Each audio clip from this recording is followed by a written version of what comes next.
All right, let's dive into one of the most pivotal battles in all of history, the Battle of Zama. This is it, the final winner-take-all showdown of the Second Punic War. This is where two of the greatest military minds the world has ever seen finally came face to face to decide who would control the Mediterranean. Just try to picture this scene. We're talking 16 years of the most brutal warfare imaginable, a conflict that has torn the Mediterranean apart. And now, for the very first time, these two legends are meeting on some empty plain in North Africa. The stakes? Oh, just everything. The fate of Rome, of Carthage, of the entire known world. It all came down to this moment. This entire sprawling war really boils down to these two men. Their names are legendary for a reason. Both of them were forged in the fires of this conflict, driven by loss, by a thirst for vengeance, and by a level of military genius that's, well, almost superhuman. So on one side, you've got Publius Cornelius Scipio. He's young, he's brilliant, and he's got a massive chip on his shoulder. He's fighting to avenge his father and his uncle, both killed earlier in the war. And on the other side, the one and only Hannibal Barca, the guy who'd been running circles around Roman armies in their own backyard for 15 straight years without a single decisive defeat. It doesn't get any better than this. The young prodigy versus the unbeatable champion. What's crazy is that this epic battle almost didn't happen. There was actually a temporary truce in place.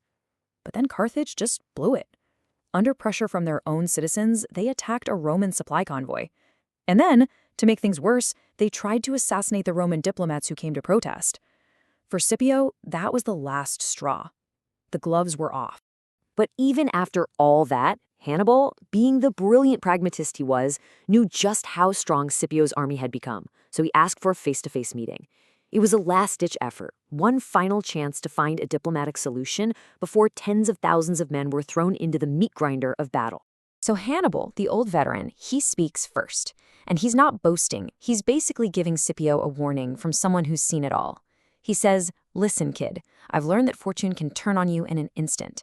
A single loss can wipe out a lifetime of victories." He even offers a pretty decent peace deal, telling Scipio he could keep everything he'd already conquered. Scipio's response? Absolutely ice cold. He wasn't having any of it. He throws Carthage's treachery right back in Hannibal's face, saying they simply can't be trusted. The time for deals was over. He lays out the only two options left on the table: surrender completely, without conditions, or fight us and win. The talking was done.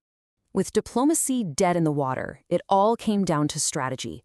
And what we're about to see is nothing short of a chess match between two of the greatest grandmasters of war, each with a brilliant plan designed to dismantle the others. Okay, check out Scipio's setup, because this is pure genius. He throws the standard Roman military playbook right out the window. Instead of the usual staggered checkerboard formation, he lines his infantry units up in straight columns. This created these long, open channels running through his entire army. Then he puts his light skirmishers in front of the gaps. The whole thing was designed for one purpose and one purpose only: to deal with Hannibal's 80 war elephants.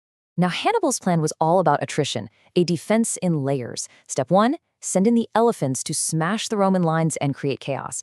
Then he had 3 lines of infantry ready to grind them down. The first line was made up of mercenaries. Good fighters, sure, but totally expendable. Their job was to wear out the Romans. The second line of local troops would continue the slog. But his ace in the hole? That was the third line. His best troops, the hardened veterans from Italy, kept fresh in the back, ready to swoop in and deliver the final killing blow. So the speeches are done, the formations are set. In the dust and the heat of this North African plain, the fate of the world is about to be decided. As expected, Hannibal kicks things off by unleashing his elephants, but Scipio is ready. He gives the signal, and his buglers let out this massive, terrifying blast of sound. The noise completely panics the animals. Some of them turn around and stampede right back through their own cavalry. The others, well, they're funneled harmlessly down those channels Scipio created. His wild-looking formation was a spectacular success. Seeing the chaos caused by the elephants, the Roman and allied cavalry don't hesitate. They charge. They absolutely shatter Hannibal's cavalry on both sides of the field, and, this is key, they chase them completely off the battlefield. This move leaves Hannibal's infantry totally exposed, with no protection on their flanks. And now it's just a brutal toe-to-toe slugfest. The Roman infantry crashes into Hannibal's first line of mercenaries. It's a horrible, bloody grind. The Romans slowly push them back, but they're paying for every single inch of ground.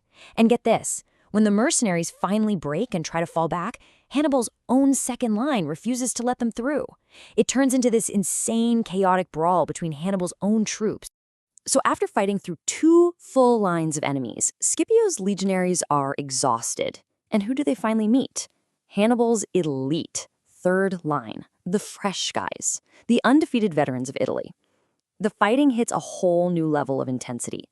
No one is backing down. It's a complete and utter stalemate. Men just falling where they stand rather than give an inch.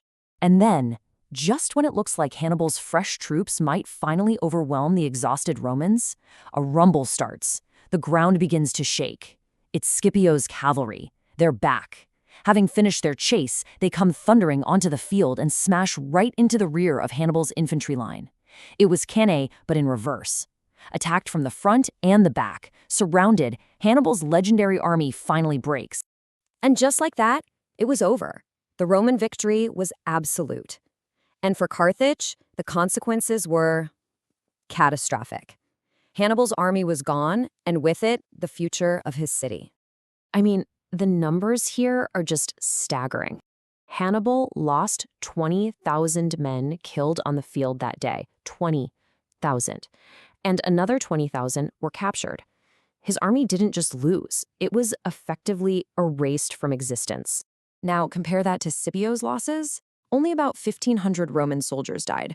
That lopsided number tells you everything you need to know about how perfectly Scipio's tactics, especially that decisive return of his cavalry, played out. The terms of surrender were absolutely crushing.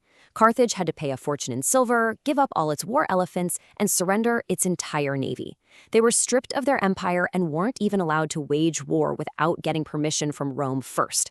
This defeat didn't just end a war, it paved the way for Rome to completely dominate the Mediterranean for centuries. Now, the war was over, but the story of these 2 men wasn't quite finished. Their final meeting happened years later, and it's a moment that reveals everything about the incredible respect they had for each other.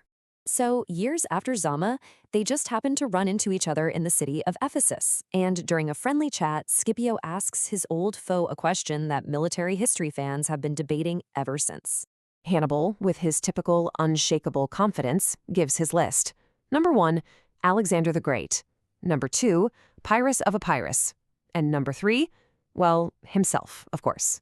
Scipio just laughs at this and asks, okay, but where would you rank yourself if you had beaten me at Zama?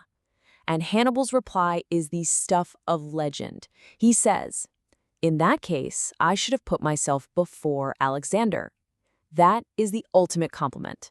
It's Hannibal admitting that Scipio's victory that day was the only thing that stood between him and being the undisputed greatest of all time. And that really gets to the heart of their legacies, doesn't it? Hannibal had a career filled with more victories, but Scipio won the one battle that truly mattered. So it leaves you with a question to think about. What is the truer measure of greatness? An almost perfect record of victory, or earning the ultimate respect of the one rival who was great enough to finally defeat you?